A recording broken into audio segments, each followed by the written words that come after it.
हमें तो लगता है कि अब सब कुछ हो गया है। अब चित्त वृत्ति को प्रभु में लगा के लीन कर दो। किसका प्रश्न है? हाँ, हमारा जो उपदेश होता है किसी एक व्यक्ति के लिए नहीं होता, संपूर्ण सृष्टि के लिए होता है। आजकल ऐसी व्यवस्थाएं बन रही हैं समाज की कि सास ससुर को, माता पिता को बच्चे कुछ नहीं समझ रहे, सिर्फ अवहेलना, सिर्फ आज्ञा उल्लंघन, सिर्फ उनके साथ अभद्र व्यवहार। कोई बिरले ऐसे हैं, कोई बिरले बच्चे बहू ऐसे हैं जो अपने माता पिता की तरह सास ससुर को प्यार करें, और कोई बिरली सासु है जो बहू को अपनी बेटी के समान समझे। हमें लगता है अब आपका कर्तव्य पूरा हो गया है, आप घर में ही रहो पर भगवत परायण रहो, नाम जप करो, जितना शरीर काम करे उतनी सेवा कर लो, और राग मत रखो। अब अपने परिवार को, अपने बेटों को, बच्चों को प्रभु को समर्पित भाव से कि नाथ यहाँ तक हमारी सेवा व्यवहार की थी, अब हम यहाँ विरक्त भाव से रहेंगे। घर में विरक्त होके रहना ये बाहर से विरक्ति से ज्यादा कठिन है। नहीं है ना? बाहर तो मतलब हमारे कोई है ही नहीं तो क्या चिंता, वहां है सब, पर उनसे चित्त हटा के प्रभु में लगाना। अगर ऐसा कर ले जाओ तो जो बड़े बड़े महात्माओं की गति होती वही गति हो जाएगी, क्योंकि गृहस्थ धर्म आपका पूर्ण होगा। अब जिसके पुत्र के पुत्र हो गए तो हो गया ना। अब तो बरबस राज सुत ही नृपदीना और हर हित आप गवल बल कीला। तो चलो नाव वृंदावन वास ना करो, क्योंकि वन में सर्वश्रेष्ठ वन वृंदावन है। कहीं एक कोठरी में वास करते हुए दोनों प्रिया प्रीतम की आराधना करें और यहीं शरीर छूट जाए तो परम पद मिल जाए। पर ऐसा हम आदेश नहीं कर रहे, एक है रास्ता। अगर ऐसा नहीं है तो घर में रहकर अब भजन की तरफ चित्तवृत्ति लगाओ, क्योंकि गृहस्थ धर्म पूरा हुआ। ये चौथी जो अवस्था कही जाती है ये भगवत प्राप्ति के लिए ही है। हो गए, बहुत लीलाएं हो गई। जिससे प्यार करोगे अब वही तुम्हारी अंतिम गति बिगाड़ेगा। श्रुत बनितादि जान स्वार्थ रत ना करु नेह सभी ते अंत ही तो ही तजेंगे पामर तू न तजे अबही ते।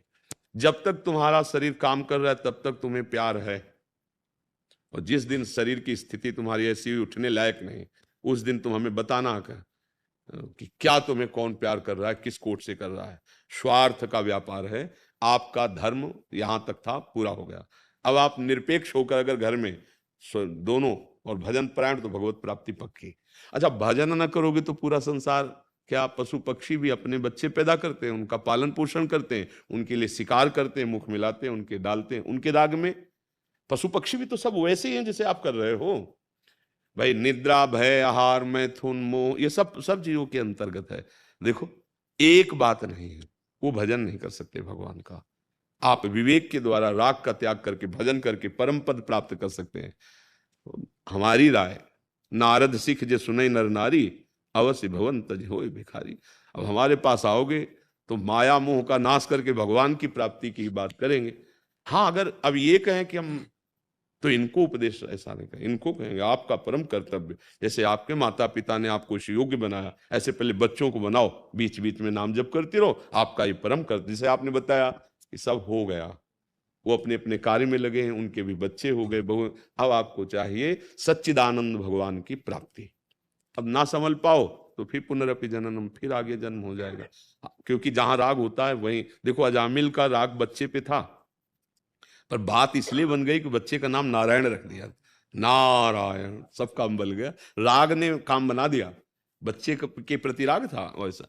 अब जैसे घर के प्रति राग हो, तो ये हमने कमा के, ये हमने बनाया, तो उसी में फिर जब शरीर ऐसे ऐसे बहुत बड़ी दुर्गति है जीव की, जीव की बड़ी दुर्गति है भैया। इसीलिए हम कर्तव्य को भजन माने, जैसे एक माई ने बताया, अब इसका कर्तव्य था। अब जो श्वासें बची हैं, ईमानदारी से अगर राधा राधा राधा राधा, तो वो काम बन जाए जिसलिए हम आए हैं। साधन धाम मोक्ष कर द्वारा, ये मनुष्य दे भगवत प्राप्ति के लिए, परमानंद की प्राप्ति के लिए। अब इसके बाद हमें मनुष्य दे मिलेगी, गारंटी तो नहीं है ना। अगर बिगड़ गई बात तो कोई, देखो हिरन के बच्चा में प्रेम कर लिया और ध्यान मरते समय हिरन का रहा, तो हिरन बन गए जड़ भरत जी। भागवत में है ना प्रसंग। हम लोगों के तो हिरन के केवल, उनके तो एक बच्चे अपने भगवान के ध्यान के लिए पत्नी पुत्र राजमहल परिवार सब छोड़ दिया, फंस गए एक हिरन के बच्चे में। और अपने लोग तो कितनी जगह आसक्त किए हैं, तो क्या बनना पड़ेगा। बहुत सावधान। हम कह ये नहीं कह रहे कि बाबा जी बनना कोई खेल भी नहीं है। भोगों की जो आकर्षण वृत्ति, आप लोग देखो कैसा मन तुम्हारा करता है, लेकिन नाम के द्वारा, भजन के द्वारा, ज्ञान के द्वारा उसे भस्म करके फिर आगे ऐसी ऊंचाई पर जहां काम क्रोध छू न पाए, वो स्पर्श भी न कर सके। बहुत कठिन मार्ग है, तभी कोई बिरला चल पाता है, नहीं तो चला और फिसल करके फिर उसी वो भेष वही रहेगा, खेल वही हो जाएगा। तो इसलिए गड़बड़ हो जाता है। गृहस्थी में रहकर बहुत बढ़िया भगवत प्राप्ति हो सकती है। एक पत्नी व्रत या एक पति व्रत, धर्म पूर्वक मेहनत करके कमाओ, आए हुए अतिथियों का, या किसी को अत्यंत आवश्यक, देखा कोई बीमार तड़प रहा है, 10 रुपया लगा के उसकी औषधि और नाम लो, और अपने परिवार को भगवान प्रदत्त मानो कि भगवान ने दिया है, पुत्र पत्नी परिवार, ये भगवान ने तो भेजा। आप क्या जानते हो कौन है, कौन आया तुम्हारे पुत्र रूप में, क्या जानते हो, क्या परिचय जानते हो, पूर्व में कौन था, आगे क्या होगा, तुम्हें तो कोई परिचय नहीं। तो भगवान ने उसे पुत्र रूप में सेवा करने के लिए दिया, और नाम जब पक्का भगवत प्राप्ति हो जाएगी। पर भगवान को कोई चाहते नहीं भगवत प्राप्ति। साधु महात्माओं के पास जाते, बेटा होना या लौकिक कामनाओं की पूर्ति करना, या इन सब पे हमारा महत्व नहीं है। अगर हमारा होता तो हम छोड़ के क्यों बनते। और आप भी सही माने में जो सुख और शांति चाहते हो वो बिना भगवान के नहीं है। बहुत बेटे हैं लेकिन रो रहे हैं और दुर्गति को प्राप्त हो रहे हैं। हाँ, अगर बेटा है तो भगवान मानकर सेवा करो, नहीं है तो गोपाल जी को बेटा बना लो और दोनों मिलकर उनकी सेवा करो और भजन करके भगवान को प्राप्त हो। हमारी तो ये सीख है। कोई ऐसी चाहें, ऐसी कामनाएं संतों के पास लेकर के नहीं जानी चाहिए, क्योंकि वहां जो अमोघ वस्तु मिल रही, संतों से कामना करने का मतलब जैसे सम्राट के पास जाए और वो कह दे जो इच्छा हो मांग लो, ओ सोचे कि 1 महीने का भैंस का चारा दे दो, और ये वो और मांगेगा क्या, उसकी सामर्थ्य कितनी है। ऐसे ही हम लोग क्या करते हैं, ये बहुत बड़ा लाभ, जैसे आप आ रहे हो ना, आप लोग संत भाव से आ रहे हो, तो एक एक कदम पे यज्ञों का फल मिलता है। संत दरस को चालिए तज माया अभिमान, ज्यो ज्यो पग आगे पर है कोटिन यज्ञ से। तो अब इतनी मतलब अमूल्य वस्तु जो तुम्हें मिल रही, उसको कामनाओं में, कोई कहे हम आपके दर्शन करने आए, हमको ये विजय मिल गई या ये लाभ, ये तो बहुत छोटी बात है। हम तो तुम्हें माया पर विजय प्राप्त करने की बात कर रहे हैं, काम क्रोध लोभ पर विजय जो कभी नहीं प्राप्त कर सकते, वो बात है। सत्संगति का तात्पर्य भगवत प्राप्ति, संतों के संग का मतलब भगवान की शरणागति। तो अब ये बातें तो कम समझ में आती लोगों को, ये समझ में आती कि सिद्ध है, वहां जाएंगे तो ये हमारी बात बन जाएगी, कामना पूर्ति हो जाएगी। तो प्रायः लोगों का ऐसा नहीं। संत संग भगवान के प्रेम रंग में रंगने के लिए है, और हमें लगता है यहाँ अगर आए कोई तो सुधारने के लिए ही आवे।